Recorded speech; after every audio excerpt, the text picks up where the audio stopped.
But he falls into the common kind of misconceptions of Leonardo, where he is this truth seeker, the building war machines, this sort of technological genius. Leonardo was a craftsman. He drew pretty pictures of airplanes, but nothing he drew would have flown. So he was an artisan who was paid to do what his patron wanted him to do. He wasn't this kind of Tony Stark technical genius who was building things centuries ahead of his time.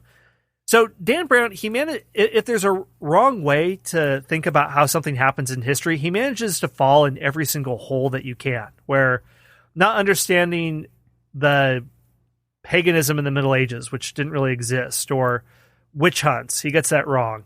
He gets the Council of Nicaea wrong. He gets the canonization of Scripture wrong. Everything that you could get wrong, he manages to get wrong. And it's an impressive feat in its own way. What else?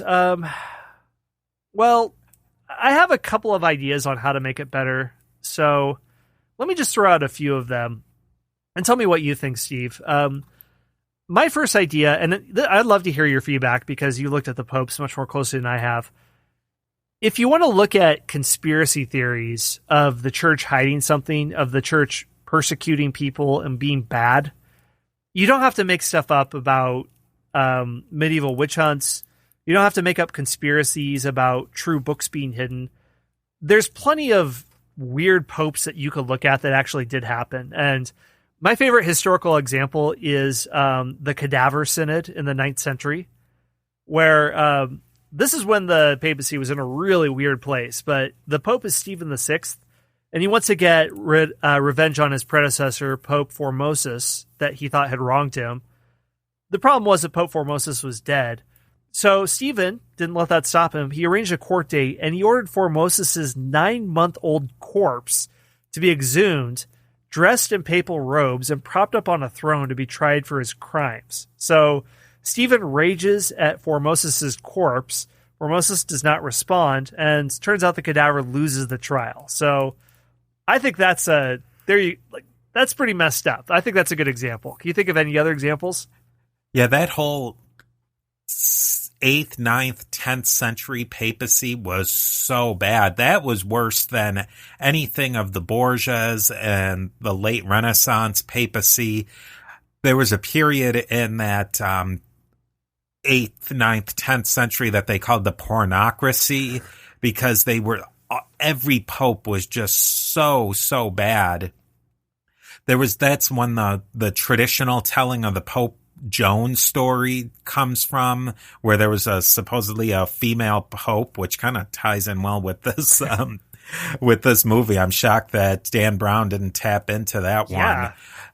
But later writers reading about the chronicles of things that had happened during this time, like there was so much fodder for them to come up with, just horrific stories of things that had happened then. Actually, the Renaissance popes were actually reformers for the most part, but you could pick out any number of stories. There was a pope who bought his office, sold it, bought it back again, sold it again. Just one good story after another. To pick this whole, I think Dan Brown could have picked so many better stories to tell. I think you're right on that one. Was there anything else that you think that he could have, maybe some other things that were missing or under the surface that he could have maybe tied a better conspiracy theory around? Well, in terms of religious relics, the Holy Grail, I have to say that's pretty weak. Especially since Dan Brown makes a big deal, I think, on the first page of all of his books, that names have been fictionalized. All other statements in this book are based on historical fact. That's what he leads with. And to say it so blatantly, a real academic historian would have the humility not to say something like that. Usually a real academic historian, their book begins with an acknowledgement section where they have some good self-deprecating humor of talking about with people, and then they'll say any mistakes are purely the author's mistakes. So they'll own up to stuff, and they have some humility, but then they dive in. That's what a real historian done.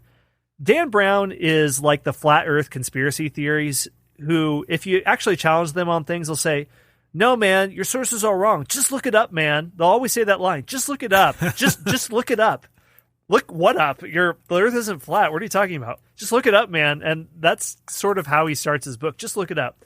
So all I have to say, the Holy Grail, it's popular in Arthurian legend. That's good. Indiana Jones and the Last Crusade, great.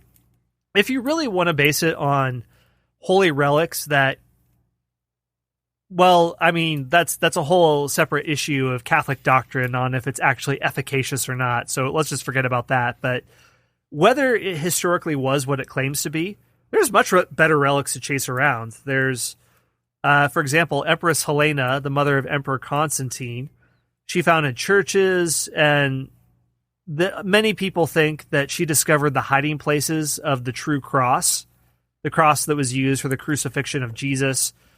Pieces of the true cross are in churches all over Europe. Crusaders went on crusades, and they took home many indulgences of dubious validity, saying, "Hey, here's the hip bone of the colt that took Jesus in on Palm Sunday. Hey, here's an egg laid by the dove when the Holy Spirit descended in the form of a dove." So stuff like that isn't very valid, but Helena's piece of the true cross, well, I don't know, it's 3 centuries removed from the event, so it's at least plausible, I suppose. I mean, as good as many other historical artifacts from the ancient world.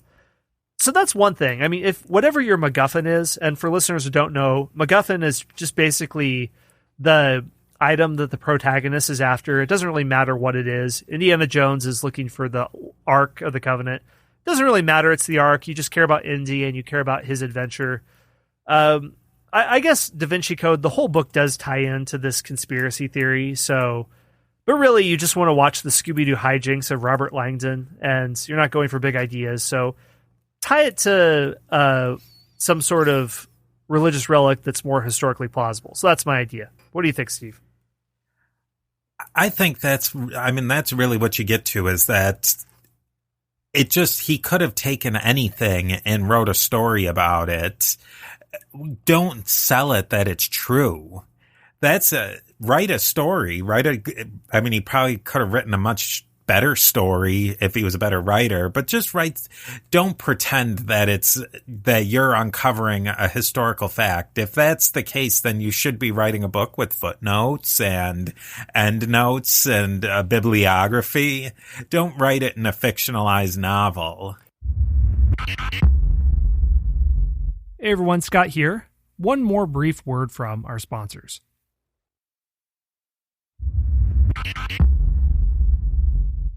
This is another thing, too, is the book completely misunderstands how history works. Lee Teabing, Ian McKellen in the movie, he thinks that at some point he will be able to find documentation that proves Jesus and Mary Magdalene were married, and that will bring down the Catholic Church.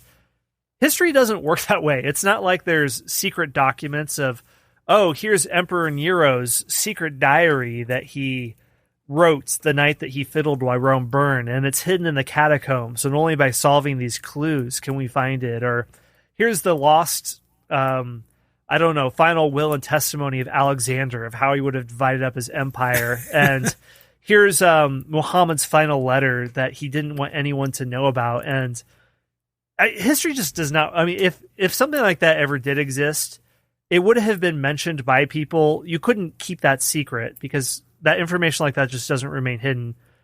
We definitely wouldn't have it in autograph form because we have almost nothing of importance in autograph form except for monuments and inscriptions from the ancient world. It would have been a copy of a copy of a copy of a copy found in some scriptorum in a medieval monastery that had hopped from Greek to Latin, probably Greek to Arabic to Syriac to Latin, and that's how it would exist if it did exist.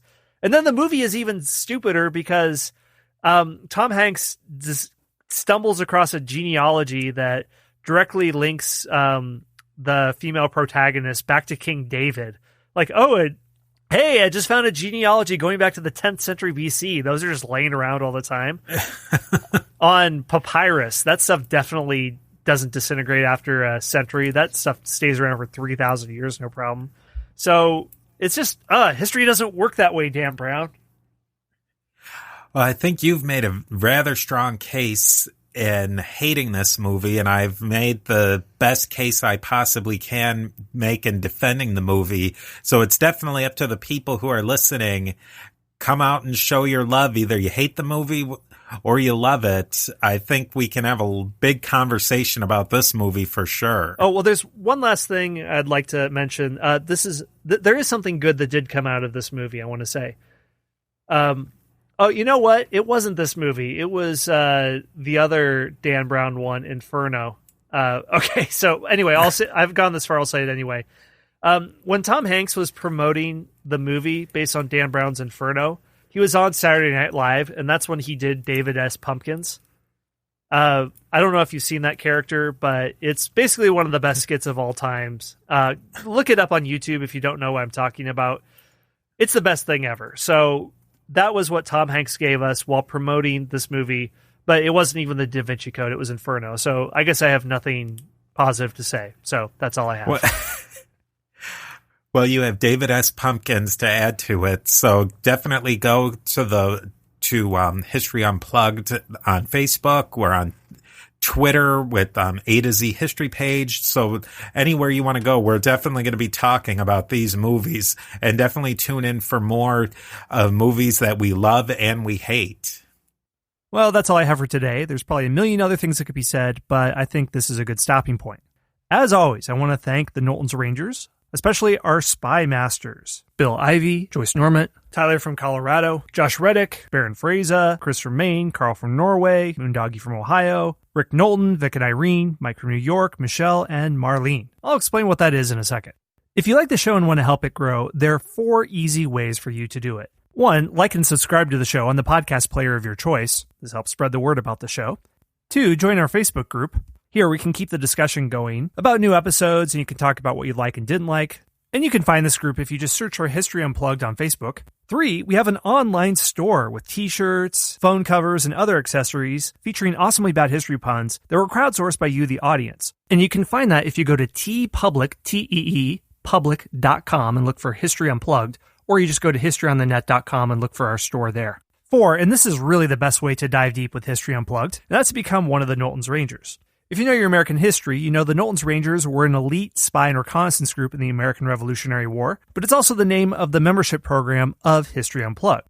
You can join at 3 levels. If you join at the level of Scout, you can hear all the episodes of History Unplugged completely ad-free and get early access to new episodes, at least a week early. If you join at the Intelligence Officer level, you get special bonus episodes, like a 10-part series on the World War II hero Audie Murphy, a multi-part series called Ottoman Lives about different people in the Ottoman Empire, and a series called Rendezvous with Death that looks at biographical profiles of Americans who went to fight in World War I before America entered the war. The last level is Spy Master, where you get all that stuff, but you also get 3 hardcover history books, Forging a President, How the Wild West Created Teddy Roosevelt, Race to the Top of the World, Richard Byrd and the First Flight to the North Pole, and The Last Fighter Pilot, the true story of the final combat mission of World War II. Another bonus is, you can choose a history topic for me to focus on for an entire episode that can go up to an hour, and I'll answer whatever question you have for me, and you get a shout out at the end of each episode. If you want to learn how to become a member of the Knowlton's Rangers, go to patreon.com/unplugged.